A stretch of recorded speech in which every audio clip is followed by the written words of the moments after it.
9.5 BRS పాలనలో తెలంగాణ రాష్ట్రం సుసంపన్నమైంది. ప్రతి రంగంలో జరిగిన అభివృద్ధి సాక్షిగా ఇది అక్షర సత్యం. అందుకే గత బీఆర్ఎస్ ప్రభుత్వం రాష్ట్రంలో 50 లక్షల కోట్ల సంపదను సృష్టించింది. చేసిన అప్పుల కంటే ఇది 16 రెట్లు అధికం. కానీ వాస్తవాలకు విరుద్ధంగా కాంగ్రెస్ ప్రభుత్వం అక్కసతో బీఆర్ఎస్ పై అప్పుల నిందలు మోపింది. 7 లక్షల కోట్ల అప్పులు చేసిందని సీఎం రేవంత్ రెడ్డితో పాటు మంత్రులు బీఆర్ఎస్ పై అభాండాలు మోపారు.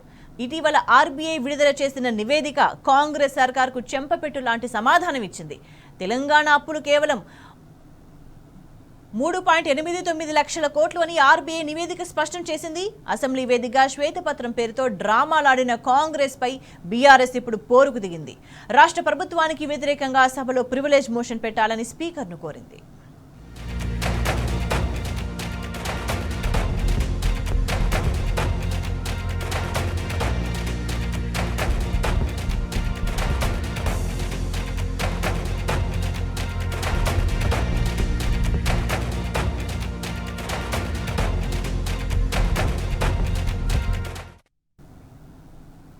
ఆర్బీఐ ఇటీవల handbook of statistics on Indian states పేరుతో నివేదిక విడుదల చేసింది. ఈ నివేదిక ప్రకారం 2014-15లో తెలంగాణ మొత్తం రుణాలు 72,658 కోట్లున్నాయి. 2024 మార్చి నాటికి ఈ రుణాల మొత్తం 3,89,673 కోట్లకు చేరిందని ఆర్బీఐ తెలిపింది. అయితే కాంగ్రెస్ సర్కార్ మాత్రం 7 లక్షల కోట్ల అప్పులున్నట్టు ఉద్దేశపూర్వకంగా తప్పుడు ప్రచారాలు చేసింది. అసెంబ్లీ వేదికగా ఆర్థిక మంత్రి భట్టి విక్రమార్క సైతం అబద్ధాలు, తప్పుడు లెక్కలతో ప్రసంగాలిచ్చారు. అందుకే సభ హక్కుల నోటీస్ ఇస్తున్నట్టు బీఆర్ఎస్ ఎమ్మెల్యేలు స్పీకర్కు చెప్పారు. తెలంగాణ శాసనసభ నియమావళిలోని 168(1) నిబంధన ప్రకారం ఆర్థిక మంత్రిపై సభా హక్కుల ఉల్లంఘన నోటీస్ ఇస్తున్నట్లు బీఆర్ఎస్ ఎమ్మెల్యేలు స్పీకర్కు వివరించారు.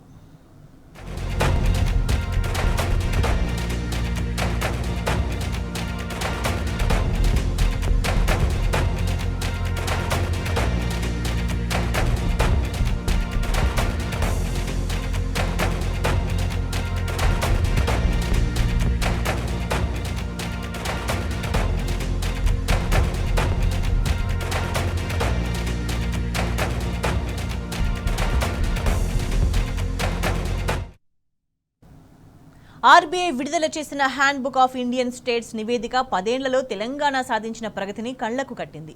ఏ రంగాల్లో తెలంగాణ ఎంత ప్రగతి సాధించిందో గణాంకాలతో సహా వివరించింది. ఉద్యమ నేత కేసీఆర్ సారథ్యంలోని గత ప్రభుత్వం రాష్ట్ర సంపదను భారీగా పెంచింది. గత 9.5 ఏళ్లలో బీఆర్ఎస్ ప్రభుత్వం 3,22,499 కోట్ల అప్పు చేసిన మాట వాస్తవం. ఆర్బీఐ వెల్లడించిన తాజా నివేదిక ప్రకారం ఇది అక్షర సత్యం. అయితే చేసిన అప్పులతో తెలంగాణ రాష్ట్రంలో కేసీఆర్ సర్కార్ దాదాపు 50 లక్షల కోట్ల విలువైన సంపదను సృష్టించింది. కానీ గత బీఆర్ఎస్ ప్రభుత్వంపై అక్కసుతో కాంగ్రెస్ సర్కార్ సృష్టించిన సంపద గురించి ఎక్కడా ప్రస్తావించట్లేదు. అంతేకాకుండా చేసిన అప్పులను కూడా తప్పుగా చిత్రీకరించింది. రాజకీయ కక్షతో తెలంగాణ ప్రతిష్టను దిగజారుస్తూ అసెంబ్లీ సెషన్స్ లో శ్వేతపత్రం పేరుతో డ్రామాలాడింది. తప్పుడు లెక్కలతో కేసీఆర్ ను బీఆర్ఎస్ పార్టీని బదనాం చేయడానికి విఫల యత్నం చేసింది. కాంగ్రెస్ ప్రభుత్వం అవే అబద్ధాలను ప్రచారం చేస్తూ కాలం గడుపుతూ ఉంది. ఇంకా కూడా అబద్ధాలతోని బీఆర్ఎస్ పార్టీ మీద బురద జల్లేటువంటి ప్రయత్నం ఇవాళ కాంగ్రెస్ పార్టీ చేస్తూ వచ్చింది. ఒక నిజాన్ని అబద్ధంగా మార్చేందుకు కొందరు ప్రయత్నాలు చేస్తూ ఉంటారు. కానీ నిజం నిప్పు లాంటిది. నిజం నిలకడ మీద తెలుస్తుంది అంటారు. కొంత ఆలస్యంగానైనా నిజం బయటకు వస్తుంది. వాస్తవాలు ప్రజలకు అర్థమవుతాయి. నిజం అందరి కళ్ళు కూడా తెరిపిస్తుంది. నిన్నగాక మొన్న రిజర్వ్ బ్యాంక్ ఆఫ్ ఇండియా ఇచ్చిన నివేదికలో 10 ఏళ్ల తెలంగాణ అభివృద్ధిపై కాంగ్రెస్ మంత్రులు, ముఖ్యమంత్రి రేవంత్ రెడ్డి గారు చేస్తున్న దుష్ప్రచారం అంతా కూడా శుద్ధ తప్పు అని తేలిపోయింది. తెలంగాణ దివాలా దివాలా అంటున్నటువంటి వారికి reserve bank of India report చెంపపెట్టు లాంటిది. ఇది ఆర్బీఐ ఇచ్చినటువంటి report. Reserve bank of India ఇది మేం చెప్పిందో, బీఆర్ఎస్ పార్టీ చెప్పిందో, మేము అధికారంలో ఉన్నప్పుడు చెప్పిందో కాదు.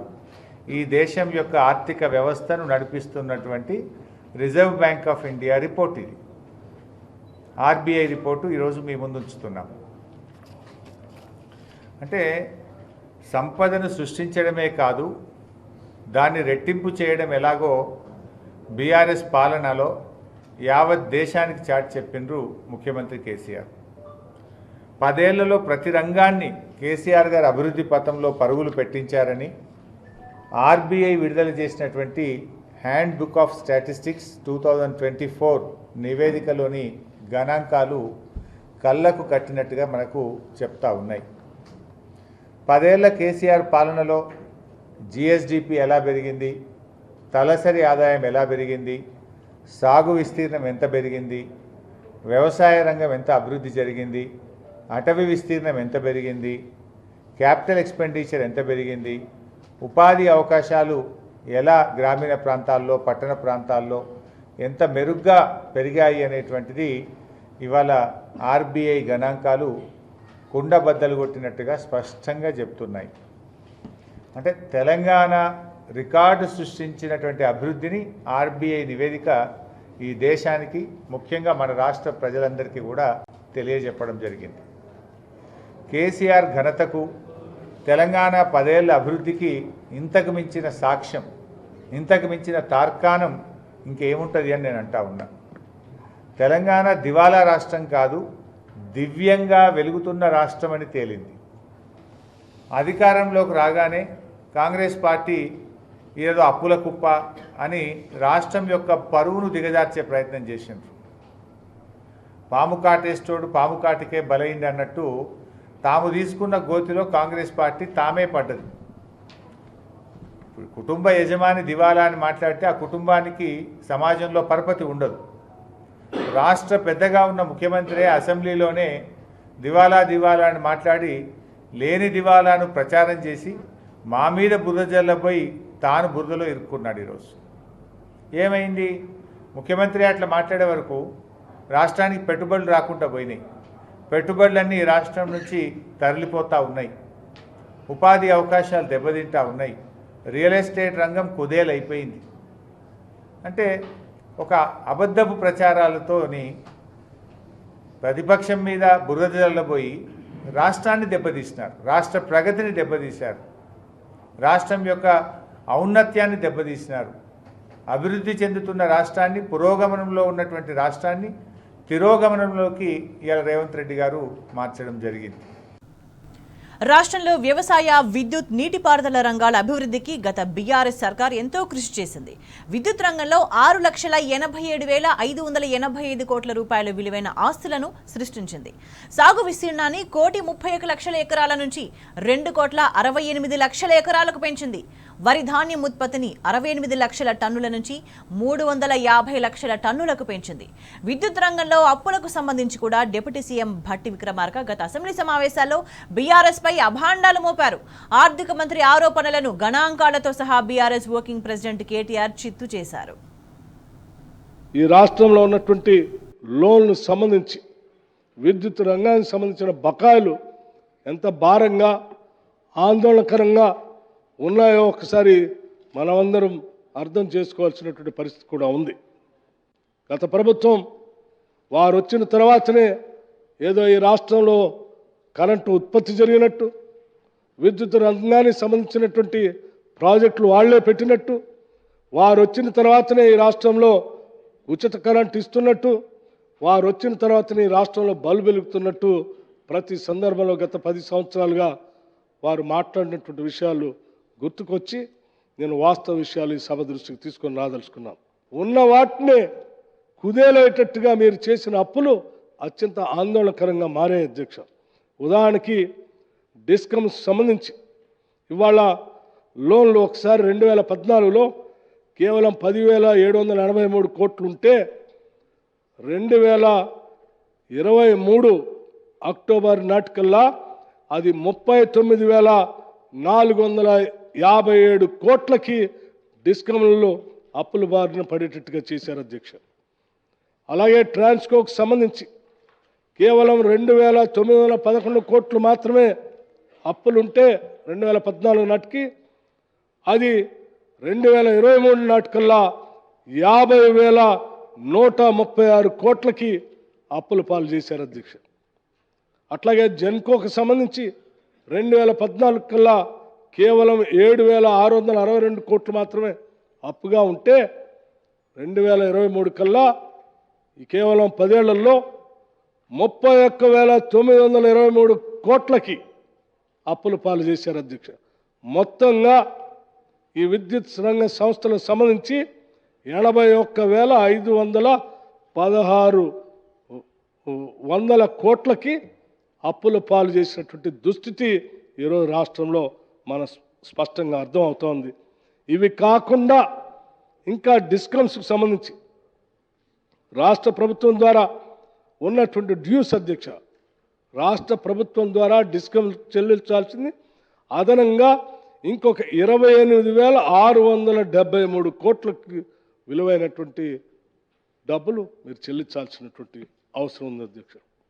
అలాగే అధ్యక్ష, మీ పాలన సక్రమంగా లేకపోవటం వల్ల, ప్రణాళికాబద్ధంగా లేకపోబట్టి, మీరు సరైనటువంటి దూరదృష్టి లేకపోవటం వల్ల డిస్కమ్లో డెఫిసిట్ కూడా చాలా లోతులోకి వెళ్ళిపోయింది అధ్యక్ష. ఉదాహరణకి అగ్రికల్చర్ సబ్సిడీ గ్యాప్ వచ్చేసి ఒక్కసారి ఆలోచన చేస్తే 18,725 కోట్ల రూపాయలు ఇవాళ డిస్కమ్కి డెఫిసిట్లో ఉంది అధ్యక్ష. అట్లాగే గవర్నమెంట్ డ్యూస్ డిస్కమ్కి ఇవ్వాల్సినటువంటిది 28,843 కోట్ల అధ్యక్ష. అట్లా ట్రూ అప్ మీన్స్ 14,928 కోట్ల అధ్యక్ష. మొత్తంగా ఈ డిస్కమ్లు ఈరోజు డెఫిసిట్లో 62,496 కోట్లు ఇవాళ డిస్కమ్లో డెఫిసిట్లో ఉన్నాయి అధ్యక్ష. అధ్యక్ష, 81,516 కోట్లు అప్పు చేసిపోయింది అన్నారు అధ్యక్ష. కానీ కేసీఆర్ గారి ప్రభుత్వం తెలంగాణ రాష్ట్రం ఏర్పడిన తర్వాత సృష్టించిన ఆస్తుల గురించి చెప్పలేదు అధ్యక్ష. ఉద్దేశపూర్వకంగా బదనాం చేయడానికి, బట్టగాల్చి మీదేయడానికి, అప్పుల సాకు చెప్పి 6 గ్యారంటీలు గొట్టెతందుకు ఒక ఉపోద్ఘాతాన్ని రూపొందించి ఇగో అప్పుల పాలైపోయింది, దివాలా తీసిందని చెప్పి తప్పించుకోవడానికి తప్ప ఇంకోటి కాదు అధ్యక్ష. అధ్యక్ష, టీఎస్ ట్రాన్స్కో అధ్యక్ష, ఇంకొక మాటలో చెప్పాలంటే అధ్యక్ష, వీళ్ళు అప్పచెప్పిపోయినాడు 2014లో. విద్యుత్ శాఖ అతి భయంకరమైన శాఖ అధ్యక్ష, అతి భయంకరమైన శాఖ. అత్యంత దురవస్థలో మాకు అప్పచెప్పిపోయినారు. అప్పచెప్పిపోయినప్పుడు ఏంది అధ్యక్ష పరిస్థితి? 2,700 మెగావాట్ల కరెంటు లోటు ఆ రోజు తెలంగాణ ఏర్పడ్డ నాడు. 22,423 కోట్ల అప్పులు మీరు అప్పచెప్పినాడు మాకు. 22,423 కోట్ల అప్పులు అధ్యక్ష. ఆనాడు ఇది ఆ రోజు మీరు అప్పచెప్పినప్పుడు అప్పులు 22,000, లోటు 2,700 అధ్యక్ష. ట్రాన్స్కో ఆస్తులు అధ్యక్ష, లెక్క వాళ్ళేమో అప్పులు చెప్పారు, నేను ఆస్తులు చెప్తున్నా. ట్రాన్స్కో ఆస్తులు వాళ్ళు అప్పచెప్పిపోయినాడు మాకు 2014లో 7,461 కోట్లు. ఈ రోజు అధ్యక్ష ట్రాన్స్కో ఆస్తులు మళ్ళీ తిరిగి మేము వాళ్ళకి అప్పచెప్పినప్పుడు 24,476 కోట్ల అధ్యక్ష. జెన్కో ఆస్తులు అధ్యక్ష, టిఎస్ జెన్కో ఆస్తులు ఆనాడు 19,607 కోట్లు 2014లో, ఈ రోజు 53,963 కోట్ల అధ్యక్ష. అధ్యక్ష, డిస్కామ్లు ఎన్పిడిసిఎల్, ఎస్పీడీసీఎల్ ఆ రోజు వీళ్ళు మాకు అప్పచెప్పిపోయినాడు మరి చాలా తక్కువ ఉండే అధ్యక్ష. ఈ రోజు ఆస్తులు చూస్తే 59,132 కోట్లు, 81,000 కోట్ల అప్పులు అన్నారు అధ్యక్ష. కానీ ఆస్తులు మా ప్రభుత్వం సృష్టించింది మొత్తంగా కలిపితే 1,37,571 కోట్లు. ఇది వాస్తవం అధ్యక్ష. ఆస్తులు మాత్రం చూపెట్టకుండా అప్పులు మాత్రం చూపెట్టి తిమ్మిని బమ్మిని చేసి ఏదో బుకాయించేదో చేస్తాం, జాదుగర్ చేస్తామంటే. కాంగ్రెస్ గద్దెనెక్కిన తర్వాత పరిపాలన చాతగాక గత ప్రభుత్వంపై బురద చల్లడమే పనిగా పెట్టుకుంది. ముఖ్యంగా సీఎం రేవంత్ రెడ్డి అవకాశం దొరికినప్పుడల్లా వేదికలపై గత బీఆర్ఎస్ ప్రభుత్వం 7 లక్షల కోట్ల అప్పు చేసిందని అడ్డగోలు ఆరోపణలు చేశారు. అసెంబ్లీ వేదిక తప్పుడు లెక్కలతో రూపొందించిన శ్వేతపత్రం పేరుతో నాటకాన్ని రక్తి కట్టించారు. కానీ బీఆర్ఎస్ పార్టీ రేవంత్ సర్కార్ కుట్రలను ఎప్పటికప్పుడు తిప్పికొట్టింది. తాజాగా ఆర్బీఐ నివేదికతో నిజమేంటో అబద్ధమేంటో ప్రజలకు తెలిసిపోయింది. అప్పులపై రేవంత్ సర్కార్ చేసిన కుట్రలు పటాపంచలైనాయి. 20 లక్షల కోట్ల రూపాయల బడ్జెట్ ఖర్చు పెట్టిండు.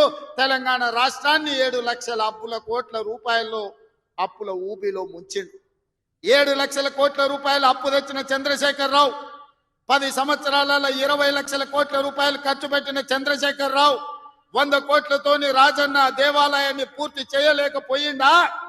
ప్యాకేజీ నెంబర్ 9 సిరిసిల్లలో ఎందుకు పడావు పడ్డది, కలికోట సూరమ్మ ప్రాజెక్ట్ ఎందుకు పూర్తి కాలేదో మీరు ఒక్కసారి ఆలోచన చేయండి. ఇవాళ మీ రోడ్లు వెడల్పు విషయంలో కానీ మీరు ఆనాడు ఎమ్మెల్యేగా ఎన్నుకున్న ఆయన 3 సార్లు గెలిచినట్టు ఉన్నాడు. ఆయనను గవ్వాలంటే మీరు జర్మనీకి పోవాల్సిన పరిస్థితి ఉండే. కానీ ఇవాళ ఆది శ్రీనివాస్ మీరు పోవాల్సిన పని లేదు. మీ గల్లీకో మీ తండాకో మీ ఊరికో రోజు దయ్యం పట్టినట్టే తిరుగుతుండే ఆది శ్రీనివాస్. ఆయనకు పట్నం ఆడుందో తెలియదు. అసెంబ్లీ ఉన్నప్పుడు పట్నం వచ్చిందంటే పైగో ఇన్ని కాగితాలు పట్టుకొని వస్తాడు నా దగ్గరికి. మీ ఎమ్మెల్యేని చూస్తేనే నాకు భయం అవుతుంది, మళ్ళీ ఏం తెచ్చి కాగితం చేతిలో పెడతాడో, మళ్ళీ ఏం అడుగుతాడో అని. కానీ ఏదైనా ఎన్నడూ ఆయన ఏ పైరవికి రాలే, ఏ పని అడగలే, ఏ కాంట్రాక్ట్ అడగలే, ఏ బదిలీ అడగలే. ఈ వేములవాడ నియోజకవర్గానికి దాదాపుగా 35 ఏళ్ల నుంచి వివిధ హోదాలలో నేను పనిచేసిన, ఇండిపెండెంట్ గా నిలబడ్డా, పార్టీ నుంచి నిలబడ్డా, నన్ను ఆశీర్వదించి హక్కుని చేర్చుకొని నన్ను గుండెల్లో పెట్టి చూసుకున్నారు. నాకు ఒక అవకాశం వచ్చింది, నా జన్మ ధన్యమైతుంది. పనులు చేస్తే మీరు సహకరించాలి. నాకు పదవి ఇవ్వకపోయినా పర్వాలేదు కానీ నా ప్రాంతానికి ప్రాజెక్టులు ఇవ్వండి అని. సో ఇవాళ ఏమైంది, మీరు చెప్పుడు మేం చెప్పుడు కాదు, ఇది రిజర్వ్ బ్యాంక్ ఆఫ్ ఇండియా చెప్పింది. 3,22,000 కోట్లు మాత్రమే.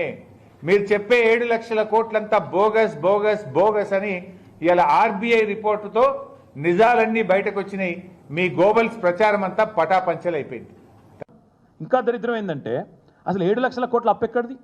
ఇంతకంటే చిల్లర మాట ఉంటుందా? ఇంకోటి, మీరు విడుదల చేసిన శ్వేతపత్రంలోనే డిసెంబర్ 23లో మీరు అధికారంలోకి రాగానే శ్వేతపత్రం విడుదల చేశారు. మీరు ఏం చెప్పినలా గవర్నమెంటు 2 రకాలుగా అప్పులు ప్రభుత్వం చెల్లించాల్సిన అవసరం లేని అప్పులు ఉన్నాయని చెప్పినారు.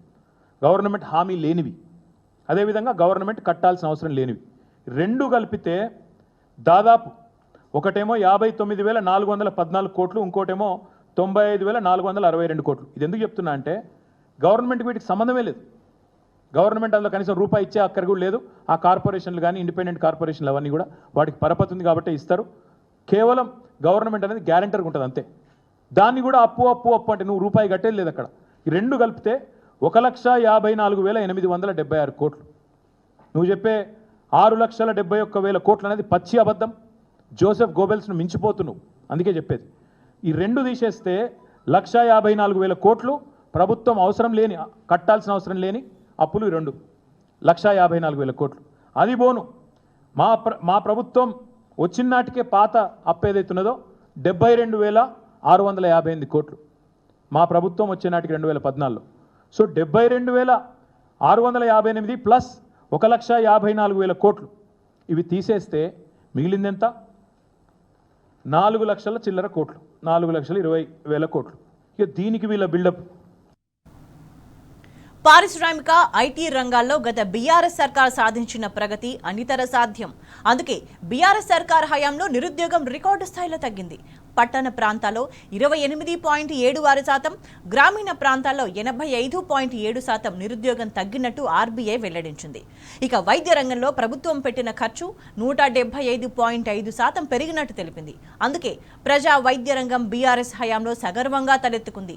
జిల్లాకు మెడికల్ కళాశాలను ఏర్పాటు చేసిన ఘనత కేసీఆర్ సర్కారుకే దక్కుతుంది. ప్రతి 1000 మందికి నవజాత శిశు మరణాల రేటు 66.6% తగ్గడం బీఆర్ఎస్ ప్రభుత్వ పనితీరుకు నిదర్శనం. నిరుద్యోగంలో కూడా 94% నుంచి 73% తగ్గింది. వైద్యంపై ప్రభుత్వ ఖర్చు 2,650 కోట్ల నుంచి 7,303 కోట్లకు పెంచాం. అంటే 175% పేదల వైద్యం మీద బీఆర్ఎస్ ప్రభుత్వం ఎక్కువ ఖర్చు పెట్టింది. అదేవిధంగా మెటర్నల్ మోర్టాలిటీ రేట్ అప్పుడు చాలా ఎక్కువ ఉండే. ప్రతి 1,00,000 మందికి 35 మంది చనిపోయేవాళ్ళు నవజాత శిశువులు. దాన్ని 21కి తగ్గించాం, న్యూ బార్న్ బేబీస్. మాంసం ఉత్పత్తి 2014-15లో 5 లక్షల టన్నులు ఉంటే 2022-23కు 10 లక్షల టన్నులు, డబుల్ అయింది. 10 లక్షల టన్ను డబుల్ చేసినాం 10 ఏళ్ళల్లో. అంటే 66 ఏళ్ళలో మీరు ఎంత చేసినరో 10 ఏళ్ళలో అంతకు డబుల్ చేసి చూపించింది కేసీఆర్ పాలన.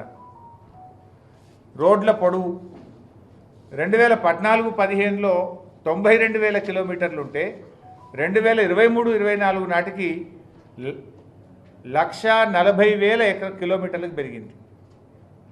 అంటే 52% రోడ్ల సౌకర్యం పెరిగింది. కొత్త రోడ్లు వేశాం.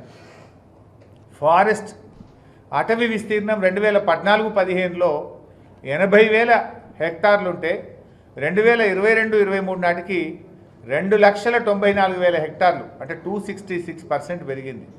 ఇప్పుడు మా ఆయనాలు వాళ్ళు జల్ల పోయి ఒక నెల 3 రోజులు అవుతున్నది. వాళ్ళకు ఇప్పుడు 2 దినాలకు తీస్తాము, 3 దినాలకు తీస్తాము, ఈ పొద్దు తీస్తాము, రేపు తీస్తాము, ఈ పొద్దు సండే కదా రేపు సోమవారం తీస్తాము అని చెప్తున్నారు. ఆడ కూడా చెప్తే అట్లేని చెప్తున్నారు, ఈడ కూడా చెప్తే అట్లేని. మా ఆయనకు చూస్తే మాకు మస్తు ఇది ఉండదు చూడు సార్. మాకు మా ఆయన జైలుతో జల్దీ తీస్తేనే నేను బతికేది లేదా అని చెప్తున్నాడు. అప్పుడు ఆడ నుంచి రాకూడదు అనుకున్నాం మేమైతే. ఆడనే సవాలనుకున్నాం మేము. ఆడనే ఊరి వేసుకొని వస్తేనే మంచిది అనుకున్నాం మేము. ఈడ పిల్ల జ్వరంతో పనుకున్నది, ఆడ మా ఆయన అని నాకెంత కుదే ఉంటుందా. పిల్లగాడైతే అక్కడ ఎక్కడ ఉన్నాడో. నేను ఇల్లు మా ముసలోళ్ళు ఏం చూస్తారు, ఎంతగానో చూస్తారు. ఎప్పుడు అంటే అప్పుడు పోలీసు వస్తున్నారు, మధ్యాహ్నం చూడారు, పొద్దుగల చూడారు. మరి మేము ఎట్లా బతకాలి? మా భూమి మీద మేమే పోరాడుతున్నామా ఇట్లా అవుతున్నది. మరి మేమేం చేయాలి? మేమేం చేయాలి? అట్లే మేము వేరే భూమిలోకి పోతున్నామా, ఏం చేస్తున్నామా? రేవంత్ రెడ్డి సార్కు మేము తప్పు చేస్తామా? అదే ఉల్లే పరిస్థితి అంటున్నా కదా. ఇప్పుడు మేము అందరం ఆడోళ్ళం ఉన్నాము. ఏ పని చేసి మేము తినాలి. మా ఇల్లత్కాసేనేమో అక్కడ ఎండిపోతున్నది, అది నీళ్ళేవారేస్తారు. వచ్చిరి అంటే పోలీసు ఎక్కడంటే అక్కడ ఏడ వాళ్ళది పత్తా కూడా లేదు. మరి మేము ఎట్లా బతకాలి? మా బర్రెలో ఆడ చెట్టు కూడా కట్టి వచ్చినా నేను ఒక్కదాన్నే. ఒడ్లు నెల్లాయే కళ్ళ మీద అట్లేనే అది ఇది ఎండకేసేటోళ్ళు కూడా గతి లేదు. మరి ఎట్లా చేయాలి? మేము ఎట్లా బతకాలి? ఎందుకు ఇంతగానో మాకు శ్రమ పెడుతున్నారు రేవంత్ రెడ్డి సారు? ఎందుకు మేము ఎట్లా చేయాలి అది చెప్పండి. పానం పోతే కూడా మేము భూమియం. మా పానం పోతే కూడా మేము భూమి. మా భూమి మాకు తల్లి. మా భూమి మాకు తల్లి. మా భూమి పాలే తాగుతున్నాం కదా, లేస్తానే చేనులో పోతున్నాము. మరి మాకేం డ్యూటీయా? ఏం చేస్తే మేము ఏం చదివినామా? ఏమున్నది మా తమని మేము భూమి ఇడిచి మేము ఎక్కడ పోవాలి?